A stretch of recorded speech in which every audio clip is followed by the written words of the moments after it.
Morning, सुप्रभात, नमस्कार प्यारे मित्रों। आप सभी का श्याम IAS में बहुत बहुत स्वागत है। जैसा कि आप जान रहे हैं कि क्लासेस में आप चल रही हैं और काफ़ी मैसेज आ रहे हैं, लेकिन मैं थोड़ा सा परेशान हूँ तकनीकी को लेकर के। स्टूडियो थोड़ा सा सेटअप हो जाए, उसके बाद आपके क्लास एक बेहतरीन क्लास की शुरुआत करने का प्लान है और बेहतर ढंग से काम करने का प्लान है। तो उसको लेकर के थोड़ा सा परेशानी का सामना करना पड़ रहा है और टेक्निकल भी प्रॉब्लम चल रही है। और बाकी आप जान रहे हैं कि इसमें लॉकडाउन की स्थिति में क्या स्थिति है, वो भी आप अवगत हैं हमसे, उससे आपसे अछूते नहीं हैं। चलिए आइए हम लोग आज डेली करंट अफेयर्स की श्रृंखला की शुरुआत करते हैं। जो करंट अफेयर्स की श्रृंखला आपकी बंद हो चुकी थी, अब बीच में बहुत सारे एग्ज़ाम चल रहे थे, तो उस एग्ज़ाम ओरिएंटेड करंट अफेयर्स दिया गया। लेकिन अब ये डेली करंट अफेयर्स की श्रृंखला, अब इसको हम लोग हमेशा जारी रखेंगे। और कोई एग्ज़ाम अगर बीच में आ जाता है तो उस एग्ज़ाम ओरिएंटेड भी करंट अफेयर्स चलता रहेगा और डेली बेस पे भी जो हम लोगों का करंट अफेयर्स है, इस पर भी प्रोग्राम हम लोगों का चलता रहेगा। तो दोनों चलाते रहेंगे हम लोग, जिससे कि जो डेली बेस है वो तो होगा ही, और जो आपका साथ ही साथ जो एग्ज़ाम ओरिएंटेड होगा वो भी आपको दिया जाएगा। तो देखिए, जो अभी बहुत सारे ऑनलाइन एग्ज़ाम होने वाले हैं, आपको बता दूं कि ऑनलाइन एग्ज़ाम में बहुत पुराना करंट अफेयर्स नहीं पूछता है। कभी कभी तो स्थिति ये होती है कि कल की न्यूज़ से डायरेक्ट क्वेश्चन आ गया, तो ये तत्काल के समाचार से भी ये करंट अफेयर्स के सवाल बन जाते हैं, तो ये इसका भी ध्यान में रखना है। चलिए आइए शुरू करते हैं। हाल ही में किस दवा कंपनी ने कोरोना वैक्सीन के ट्रायल को फिलहाल रोक दिया है? जॉनसन एंड जॉनसन ने, फाइजर ने, बायर ने, जेनेटेक ने। तो ये कौन सी कंपनी है भाई? ये है, देखिए, जॉनसन एंड जॉनसन। अब जॉनसन एंड जॉनसन का नाम आपने सुना होगा। ये कहाँ की कंपनी है? ये अमेरिकी कंपनी है। कहाँ की कंपनी है? जॉनसन बेबी साबुन, आप जॉनसन बेबी पाउडर। तो ये जॉनसन एंड जॉनसन बहुत बड़ी कंपनी है, अमेरिका की है। और ये किसके लिए जानी जाती है? तो ये मेडिकल क्षेत्र में ही काम करती है। मेडिकल जो उपकरण है ना, चिकित्सा के उपकरण, उसका निर्माण करती है। तो हाल ही में ये जो है जो कोरोना वायरस है, उसके वैक्सीन को लेकर के जॉनसन एंड जॉनसन ट्रायल कर रहा था। लेकिन इस महीने की शुरुआत में ही जो है अमेरिका में जो वैक्सीन तैयार करने वाली कंपनियों की सूची है, उसमें इसको शामिल तो किया गया, लेकिन प्रायोगिक कोरोना वैक्सीन परीक्षण से जो परिणाम निकल के आया, तो बाद में इसका काम जो है रोक दिया गया है। तो ये क्योंकि अमेरिका की पहल है, तो इसलिए हम लोग के लिए एक एग्ज़ाम के दृष्टिकोण से महत्वपूर्ण है। जॉनसन एंड जॉनसन की जो वैक्सीन बन रही थी, उसका नाम क्या था? इसका नाम इसने रखा था AD26 COV2। ये इसका नाम रखा था COV2S, इस वैक्सीन का नाम था। और यह चौथी वैक्सीन है जो क्लिनिकल ट्रायल के अंतिम चरण में है। तो ये अंतिम चरण में चल रही थी, यानी ह्यूमन ट्रायल अब इस पे आ गया था। इसके पहले बहुत से ट्रायल हुए, अब ह्यूमन ट्रायल। अब इसका मतलब ये था कि अब ये बन करके बाज़ार में तैयार आने वाली थी, हालांकि इस काम रोक दिया गया है। अगला सवाल, हाल ही में भारत और किस देश ने ग्रेटर माले कनेक्टिविटी परियोजना के क्रियान्वयन हेतु लगभग 2,900 करोड़ रुपए के कर्ज के समझौते पर हस्ताक्षर किया है? तो सबसे पहले प्रश्न ये है कि ये ग्रेटर माले कनेक्टिविटी परियोजना किन दो देशों के बीच है? जैसे पहला विकल्प दे रहा है चीन, दूसरा आपका नेपाल, तीसरा मालदीव और चौथा जापान। तो ये आपको बता दूं कि ये जो परियोजना है, ये मालदीव और भारत के बीच है। तो भारत और मालदीव ने हाल ही में ग्रेटर माले कनेक्टिविटी के क्रियान्वयन के लिए लगभग 2,900 करोड़ रुपए खर्च करने का, दोनों ने क्या किया? समझौता किया है। भारत सरकार इस पर खर्च करेगी और यह मालदीव की क्या है, सबसे बड़ी परियोजना है कि बुनियादी ढांचे के डेवलपमेंट करने के लिए। तो यह जो है कोरोना का जो काल था, कोरोना के दौर, इससे पहले जो कोरोना का दौर चल रहा था वहाँ पर, तो इस स्थिति में भी भारत ने कोरोना के संकट में भी मालदीव का काफ़ी हेल्प किया। और मालदीव कहाँ पर है, तो आप जानते हैं कि मालदीव जो है यह दक्षिण एशियाई देश है और हिंद महासागर में स्थित है, भारत के दक्षिण में है। भारत का जो लक्षद्वीप समूह का द्वीप समूह है जिसका नाम है मिनिकॉय, क्या नाम है इसका, मिनिकॉय। मिनिकॉय के दक्षिण में यह मौजूद है। इन दोनों के बीच में 8 डिग्री चैनल है मालदीव और मिनिकॉय के बीच में। तो मालदीव जो कि एशिया का सबसे छोटा देश है, इसकी राजधानी माले है।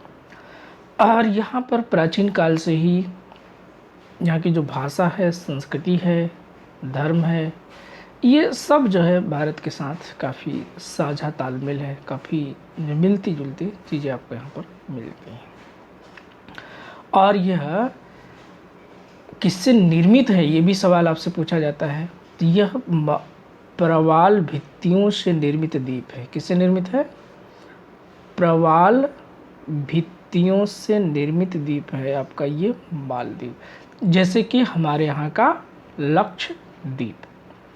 अगला सवाल, रक्षा मंत्री राजनाथ सिंह ने बॉर्डर रोड ऑर्गेनाइजेशन द्वारा तैयार निम्न में से कितने पुलों का एक साथ उद्घाटन किया है। बहुत इंपॉर्टेंट सवाल है। कभी एक बॉर्डर रोड ऑर्गेनाइजेशन के तहत जो आपका हिमालयी क्षेत्र में बहुत से पुल तैयार किए गए और रक्षा मंत्री ने इसका उद्घाटन किया। 44, 50, 52, 38, ये कितने पुल थे भाई, ये 44 पुल थे। कुल जो है पुल निर्मित जो हुए इसमें कुल 54 पुल बनाए गए थे, जिसमें से 44 का इन्होंने उद्घाटन किया। और ये रिकॉर्ड है कितने कम समय में इतने ज़्यादा पुलों का निर्माण करना। तो अभी हाल ही में जैसे कि आपने अटल टनल का उद्घाटन देखा, इस क्षेत्र में जो हिमाचल प्रदेश से जो कुल्लू है, मनाली है, उसको जोड़ेगा आपका लेह से अटल टनल, जो कि भारत की दूसरी सबसे लंबी टनल है। इसकी सबसे लंबी जो टनल है वो जवाहर सुरंग है, जिसे हम लोग जानते हैं, जिसकी लंबाई 9.5 है और इसका 9.2 और इसका 9.02 किलोमीटर अटल टनल का। तो ये देखिए इसमें जो रक्षा मंत्री इतनी पुलों का उद्घाटन और टनल का संन्यास एक रिकॉर्ड है इनका। और आपको बता दूं कि जिन पुलों का रक्षा मंत्री ने उद्घाटन किया है उनमें 10 पुल जम्मू कश्मीर से हैं। 10 कहाँ से हैं, जम्मू एंड कश्मीर से हैं। और इसमें जो है 7 लद्दाख क्षेत्र से हैं आपके, लद्दाख में 2 हिमाचल प्रदेश, 2 कहाँ से हैं, हिमाचल प्रदेश से हैं। और इसमें 4 पंजाब क्षेत्र से और 8 उत्तराखंड से, 8 अरुणाचल प्रदेश से और 4 जो है सिक्किम के क्षेत्र से। ये भारतीय सेना की एक रक्षा जो हिमालय क्षेत्र में लगातार आप देख रहे हैं कि भारत और चीन को लेकर के काफ़ी गतिरोध बना हुआ है। तो ऐसी स्थिति में हिमालय क्षेत्र में सड़क पुलों का निर्माण, क्योंकि बिना पुल के पहाड़ी क्षेत्रों में कैसे हम लोग सड़क का डेवलपमेंट करेंगे। और जितना सड़क रहेगी उतना हमारे रक्षा के जो हथियार हैं, गोला बारूद हैं, गाड़ियां हैं, सैनिक हैं, ये सब आसानी से वहाँ तक पहुँच सकेंगे। तो ये एक महत्वपूर्ण पहल है, क्योंकि चीन का लगातार इंटरफेयर आप देख ही रहे हैं। अगला सवाल है, विश्व बैंक की एक रिपोर्ट के अनुसार कोविड-19 के चलते लंबे समय तक स्कूल बंद रहने से किस देश को 400 अरब अमेरिकी डॉलर का नुकसान होगा। कितना, 400 अरब अमेरिकी डॉलर। अभी एक वर्ल्ड बैंक की रिपोर्ट आई है और इस इस रिपोर्ट में ही इजाफा किया गया है। भारत, नेपाल, चीन, बांग्लादेश। तो मित्रों ये जो है भारत को नुकसान हुआ है। ये रिपोर्ट किसके? वर्ल्ड बैंक की रिपोर्ट आई और इस रिपोर्ट में ये कहा गया कि भारत को स्कूल बंद रहने की वजह से 400 अरब डॉलर का नुकसान हुआ है। तो विश्व बैंक की इस रिपोर्ट में कहा गया है कि इसके अलावा पढ़ाई होने वाले नुकसान अलग हैं और रिपोर्ट में यह भी कहा गया कि मौजूदा हालात में दक्षिण एशियाई क्षेत्रों में स्कूल बंद रहने से कुल 62 अरब 20 करोड़ अमेरिकी डॉलर का नुकसान हो सकता है। यानी इतना ज़्यादा नुकसान इकोनॉमी को हो सकता है केवल स्कूलिंग एजुकेशन से। तो खुशी की बात यह है कि आज से स्कूल उत्तर प्रदेश में हालांकि पहल शुरू हो गई है खुलने का। अब खुलना बहुत ज़रूरी है और आपने स्कूल वाला गीत भी देखा होगा कि किस तरीके से हम लोग स्कूल को मिस कर रहे थे, याद कर रहे थे। आइए अगले सवाल पर चलते हैं। अगले सवाल आपका कह रहा है कि हाल ही में भारतीय फुटबॉल टीम के किस पूर्व कप्तान का 49 वर्ष की उम्र में निधन हो गया? Anirudh Thapa, Bhaichung Bhutia, Carlton Chapman, Mehtab Hussain. तो ये मित्रों हैं कार्लटन चैपमैन, जो कि भारतीय फुटबॉल टीम के पूर्व कप्तान भी रहे हैं और इनका बहुत ही कम उम्र में 49 वर्ष उम्र के निधन हो गया। और ये जो है कार्लटन चैपमैन 1997 में भारतीय football team Saif champions trophy इन्होंने जीता था और अपनी कप्तानी भी कब 1997 में। साथ ही ये भारत के लिए कुल 39 मैच खेले जिसमें से इन्होंने 6 गोल किए, जिसमें से 5 तब किए जब वह टीम के कप्तान थे। तो 5 गोल इन्होंने कप्तानी के समय किया और बाकी जीवन में अपने कितने गोल किए? कुल 6 गोल किए। और भारतीय टीम का हिस्सा थे मद्रास में सैफ खेल 1995 में हुआ, कोच्चि में नेहरू कप 1997 में, मडगांव में सैफ के 1999 में, जिनका इन्होंने चैंपियन खिताब जीता था। भारत वर्ष 2020 के असमानता घटाने की प्रतिबद्धता सूचकांक में 158 देशों की सूची में किस स्थान पर है? 129, 139, 149, 125। तो आपको बता दूं कि ये जो है 129 देश इसमें 129वें स्थान पर भारत का स्थान है। ये प्रतिबद्धता सूचकांक अभी जारी किया गया है, 158 देशों को उसमें शामिल किया गया और यह सूचकांक का तीसरा संस्करण है। कोविड-19 के समय में असमानता से निपटने पर यह केंद्रित था और वर्ष 2020 के CRI सूचकांक में नॉर्वे शीर्ष स्थान पे। तो शीर्ष स्थान पे कौन सा देश है भाई? नॉर्वे है। और भारत का स्थान कौन सा है? 129वां है। तो ये और सबसे निचले पायदान पे कौन सा देश है? दक्षिणी सूडान। निचले पायदान पर 198 नंबर पे कौन सा है देश है? दक्षिणी सूडान है। नॉर्वे नंबर 1 पे है और भारत 129वें स्थान पर है। चलिए आइए देखते हैं अगला सवाल। हाल ही में किस देश को financial action task force FATF की ग्रे लिस्ट में बरकरार रखा गया है? नेपाल, चीन, Bharat, Pakistan. Financial action task force, तो ये जो है पाकिस्तान है जिसको फाइनेंशियल एक्शन टास्क फोर्स में बरकरार रखा गया है। और इसने जो FATF है इसने घोषणा की कि पाकिस्तान के संगठन को ग्रे सूची के तहत रखा जाएगा। किस में रखा जाएगा? ग्रे सूची में ही रखा जाएगा।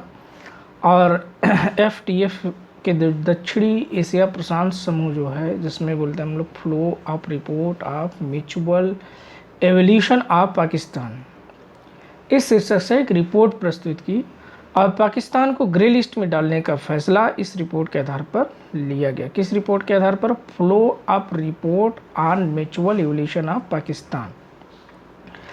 इस रिपोर्ट में क्या कहा गया कि आतंक के वित्त पोषण और एंटी मनी लॉन्ड्रिंग से निपटने के प्रभावशीलता पर पाकिस्तान की प्रगति 2019 की तुलना में काफ़ी हद तक अपरिवर्तित रही। चलिए अगले सवाल को देखते हैं। अंतर्राष्ट्रीय आपदा न्यूनीकरण दिवस किस दिन मनाया जाता है भाई? ये 10 जनवरी, 12 मार्च, 13 अक्टूबर, 15 अप्रैल। तो ये जो है 13 अक्टूबर को मनाया जाता है। कौन सा दिवस? विश्व आपदा न्यूनीकरण दिवस, अंतर्राष्ट्रीय आपदा न्यूनीकरण दिवस। तो ये किसके द्वारा मनाया जाता है? तो ये जो है संयुक्त राष्ट्र के द्वारा मनाया जाता है, यूएनओ के द्वारा मनाया जाता है। कब मनाया जाता है? 13 अक्टूबर को मनाया जाता है, जिससे हम लोग विभिन्न तरह की जो प्राकृतिक आपदाएं हैं, सुनामी है, चक्रवात है, बाढ़ है, भूकंप है, ज्वालामुखी विस्फोट है, इन आपदाओं से, तूफान है, चक्रवाती तूफान है, साइक्लोन, इस तरह से आपदाओं से हम लोग क्या करें, आसानी से निपट सकें। तो इसके लिए जो है दुनिया में विचार मंथन होता रहता है। तो ये जो है 1989 से शुरू किया गया। कब से शुरू किया गया? 1889 से। अगला सवाल है, हाल ही में किस देश की सरकार ने दुष्कर्म के मामले में मृत्युदंड की सजा देने का फैसला किया है? नेपाल, बांग्लादेश, रूस, पाकिस्तान। दुष्कर्म के मामले में मृत्युदंड की, तो ये भाई अपना पड़ोसी देश बांग्लादेश है। और बांग्लादेश सरकार ने यह घोषित किया कि दुष्कर्म के मामले में सीधे फांसी की सजा का प्रावधान होगा। और बांग्लादेश में ही हिंसक दुष्कर्म घटनाओं के बढ़ने के कारण ही राजधानी ढाका में यह डिसीजन लिया गया। तो जो मानवाधिकार संस्था की रिपोर्ट है उसके अनुसार बांग्लादेश में दुष्कर्म घटनाओं में तेज़ी से इजाफा हो रहा है। इसको देखते हुए बांग्लादेश सरकार ने यह डिसीजन लिया। अगला और अंतिम सवाल, किस राज्य सरकार ने हाल ही में जल परीक्षण के लिए मोबाइल वैन सेवा शुरू किया है? बिहार, झारखंड, हरियाणा, उत्तर प्रदेश। तो ये आपको बता दूं कि ये सरकार जो कौन सी है, हरियाणा की, जिसने जो है मोबाइल वैन सेवा जल परीक्षण की जांच के लिए शुरू किया है। तो जल की गुणवत्ता की जांच के मद्देनजर रखते हुए चलित जल परीक्षण प्रयोगशाला वैन की शुरुआत हुई है। और यह वैन जल परीक्षण की बहुआयामी जो सामग्री है, प्रणाली इससे लैस है और जिसमें सेंसर भी लगा हुआ है, बहुत सारे उपकरण लगे हैं। यह जानकारी क्या जो है किसके तहत दी जाएगी? शक्ति मंत्रालय ने दी है। और हरियाणा में पानी की गुणवत्ता में मुख्य रूप से पूरी तरह से घुलनशील ठोस पदार्थ TDS, जिसमें आपका फ्लोराइड है, फ्लोराइड, नाइट्रेट, लौह, क्षारीयता, ये सब की जांच इसमें होगी कि कितना फ्लोराइड की मात्रा है, क्या स्थिति है। इसका जो उद्देश्य है कि 2024 तक परीक्षण ग्रामीण आवास में नल द्वारा जल प्रदान किया जाएगा। तो परीक्षण करने के बाद जहाँ का जल वाटर लेवल सही है, जहाँ का जल दूषित नहीं है, पीने योग्य है, वहाँ पर कोई अतिरिक्त नहीं। लेकिन जहाँ पर जल दूषित है वो स्वच्छ जल उसको नल के माध्यम से वहाँ पर प्रोवाइड कराया जाएगा। तो इसका जो है ये मिशन है, किस सरकार का है? ये हरियाणा सरकार का। तो मित्रों, ये करंट अफेयर्स की श्रृंखला अब शुरू हो चुकी है। इसमें लगातार थोड़ा सा टेक्निकल फॉल्ट आ रहा है इसमें, और वो जैसे ही दूर हो जाता है आपको और भी बेहतर क्लास हम पूरा देने का प्रयास करेंगे।